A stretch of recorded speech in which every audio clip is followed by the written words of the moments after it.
Imagine living your life after 50 and feeling energized and excited about your future. Welcome to the Women in the Middle podcast, the podcast for women who are ready to figure out what they want and create the life they deserve. Here's your host and master certified life coach, Susie Rosenstein.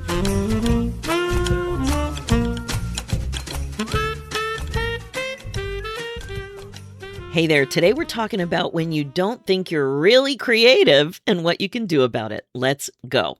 Welcome back to the podcast Women in the Middle, where we are all about how to get unstuck, clear, and excited about your next chapter, especially if you're in your 50s and 60s and feeling like life is just too short to keep waiting.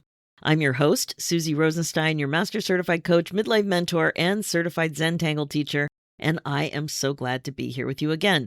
If this is your first time listening in, welcome. I'm so glad you found us.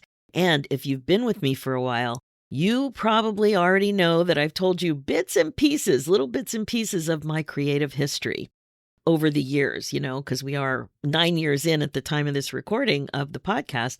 I tell a lot of stories, but I know I've shared a little bit about my creative history. The calligraphy obsession at 12, that's how it all started. The beaded wire kippa that ended up in the Museum of Modern Art. Yes, MoMA. I'll put that link in the show notes. It's a crazy story.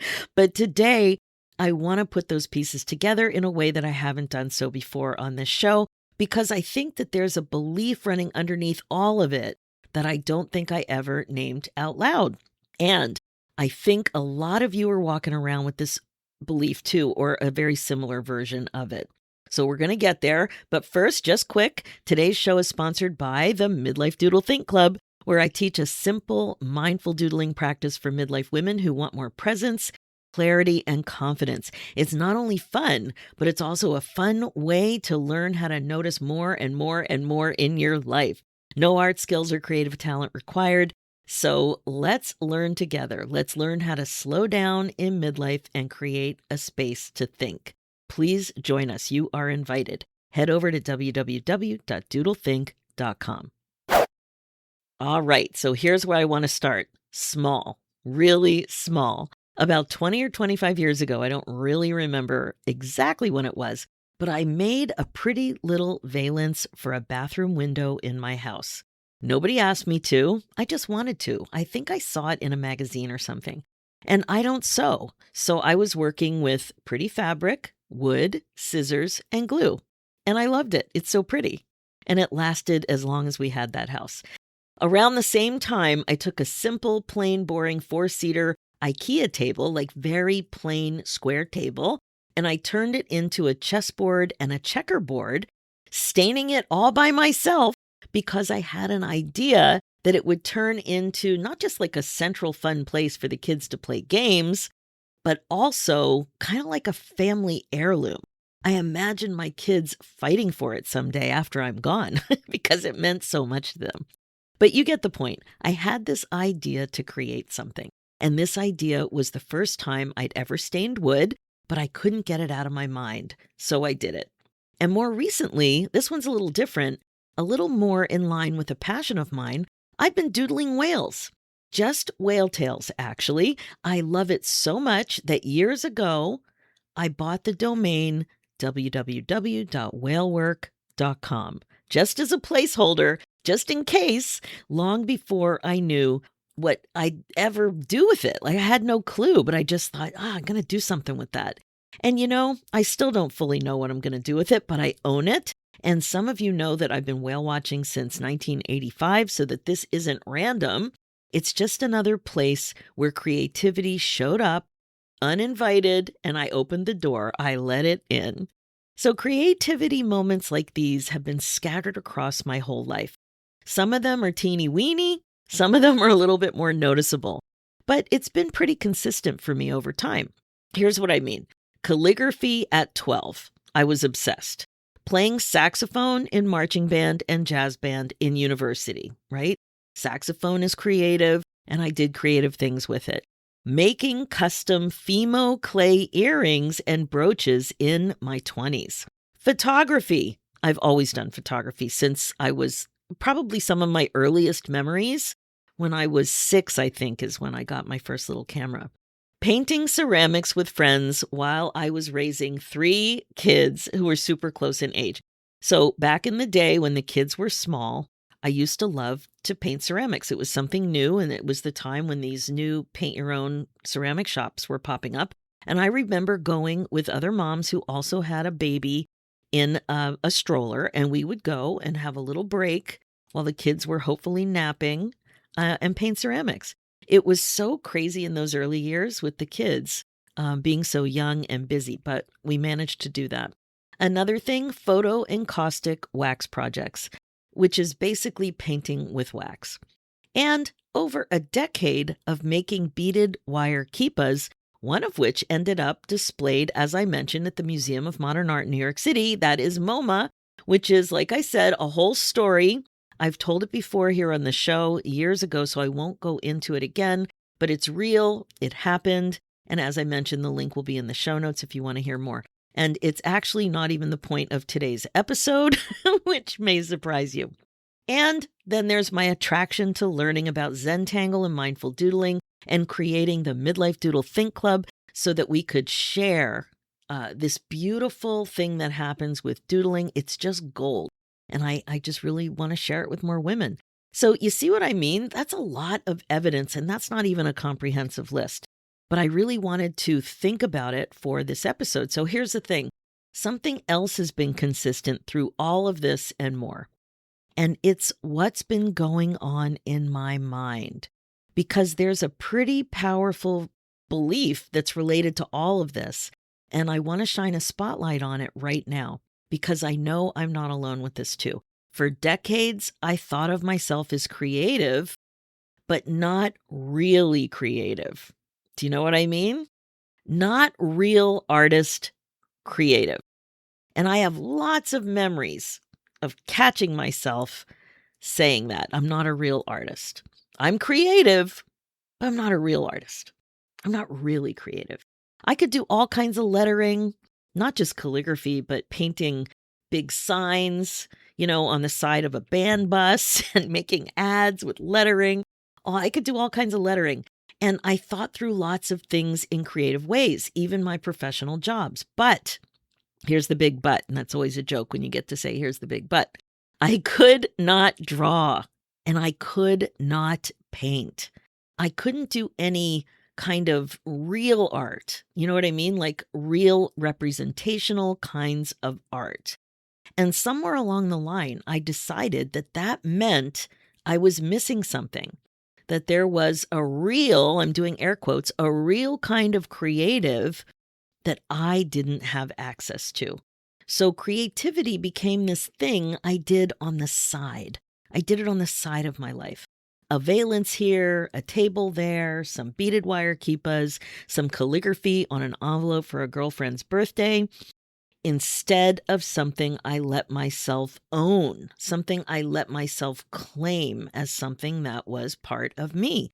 And I want you to notice that phrase, because I think a lot of you listening right now, maybe you have your own version of it. Maybe it's not creativity though. Like for you, it might be something else. Maybe it's, I'm not really athletic. I'm not really a runner. I'm not really a leader. I'm not really the kind of woman who does things like that. Some quiet little disqualifier that you've adopted. And by now at your age, we've all been around a while, a few decades have gone by. But at our age, at your age, we've been carrying this stuff around for so long that you don't even hear yourself say it anymore or think it. You don't notice the effect it has in your life. It's just there. So now that I'm as old as I am, I'm on to it. I'm a little more wise to it, especially now having been a coach for over 10 years. So looking back, here is something that's really clear. What that belief, I'm not really creative, cost me wasn't an empty life void of all creativity. It wasn't a life that didn't have creativity in it. Clearly, there was plenty of creativity. I just talked you through all the stuff, and it's not even all the stuff. But it's like I couldn't help myself over the years. It was part of me. You should see what happens when I doodle up or use a fun stamp, like the kind that, a stamp that you put into ink and then you press on paper. Wait till you see what I do all of that with envelopes that I'm actually going to put in the mail. Like I've been doing that for decades. But what it cost me was permission. I let myself do the small stuff. I didn't hesitate at all making those fun envelopes, but I didn't let myself take it seriously or to build with it or call it what it was, And I remember the moment that cracked it all open. It was big and it was hard. And it was also super revealing. So way back in the summer of 2011, that's when it went down. We had to cancel a highly anticipated whitewater rafting trip through the Grand Canyon. I learned so much from that trip, canceling it and eventually going on it. I learned so much. It has come up as an example over the years here in the show. But anyway, we had to cancel it. And it was because a family member got really sick. Now, I remember feeling like a 2-year-old, honestly. I mean that literally. I wanted to stomp my feet and scream. I was devastated and embarrassed that I was so affected by my disappointment. I remember thinking, no, grown-ups, we have to learn how to handle our disappointment. Of course, I didn't regret the decision to cancel. Not at all. And it wasn't really completely about the rafting either. It was about needing something, anything good to hold on to in the middle of something incredibly sad and stressful and difficult. So I did something I'd never really done before, even with all that going on. I called a friend of mine. I reached out to this friend because I heard through the grapevine that she had just opened an art studio with a partner, like a business. I told her, I remember exactly where I was when I made the call. I said, I need some kind of an art project to focus on that summer. I have never said anything like that before to anybody that, had a studio. I wanted to create something out of old photos from a Cape Cod vacation that we'd taken the year before. So that's all I had the idea. That was it. It was just, I got to do something that's exciting. Why don't I use the photos from last year's vacation that was amazing and do something with them and get joy out of, revisiting the photos and creating something. So she suggested a series of 3 pieces, all mixed media. I'd never even said the word mixed media before when I called her. 2 photo encaustic, 1 photo collage with resin. And like I said, I had no clue. I hadn't used those words before. I didn't really know what she was talking about. I had to look it up. She tried to explain it to me. I didn't really understand. And I just didn't, I really didn't have a clue. But I'm like, you know what? This sounds great. I love the idea. Wow, 3 pieces, mixed media? That sounds fun. And because it was her studio, I basically got private classes with both teachers, planning and creating these pieces together. I had all of their wisdom and experience and privacy, and I was there for like whole days. Oh my God, it was amazing. All the steps, all the learning. So it wasn't just piecing things together at the end. It was everything, even from enlarging the photographs, which is something, I really didn't know how to do at a high quality. So it was so much fun, and I really was beyond thrilled. So that was the re-entry point for me. Notice it wasn't really fueled from inspiration. I just felt desperate to save the summer somehow. It just felt like, oh my God, this is going to be absolutely terrible for me and my family. And my attitude is bad if I'm feeling like a 2-year-old wanting to stomp my feet. That's not great. It came from necessity. That's what it felt like.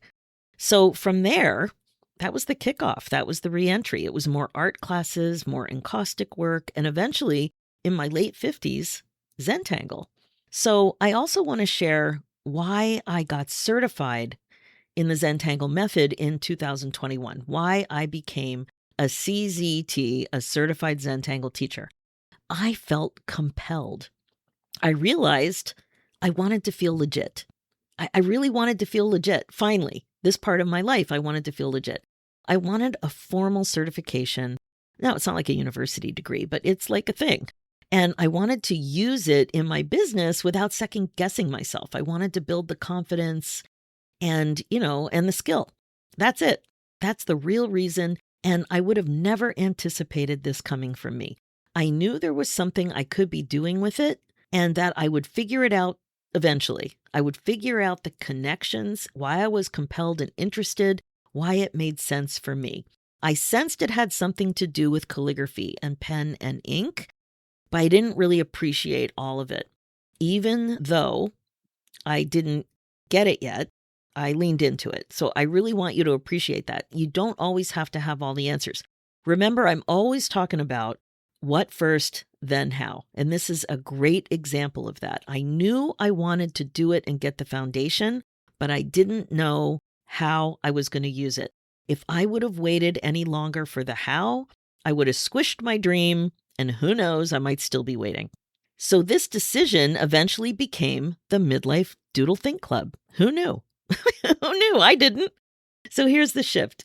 And this is the whole point of this episode. I still don't think of myself as the most technically skilled artist or the most technically skilled Zentangle artist specifically.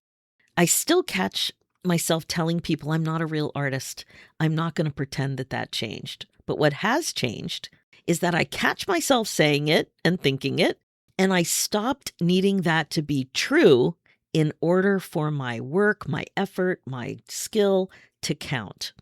This is huge. So what I turned out to be good at wasn't necessarily drawing, although I'm working on it more than I ever have before. I bought books, I watch YouTube tutorials, I do all that stuff. But it's modeling, it's teaching, it's showing other women like you how to use creativity for calm, for space to think, for presence, even when you might be standing exactly where I stood for decades, telling yourself that you're not really creative either. So that's the whole premise of the Midlife Doodle Think Club. You don't need art skills. You don't need talent.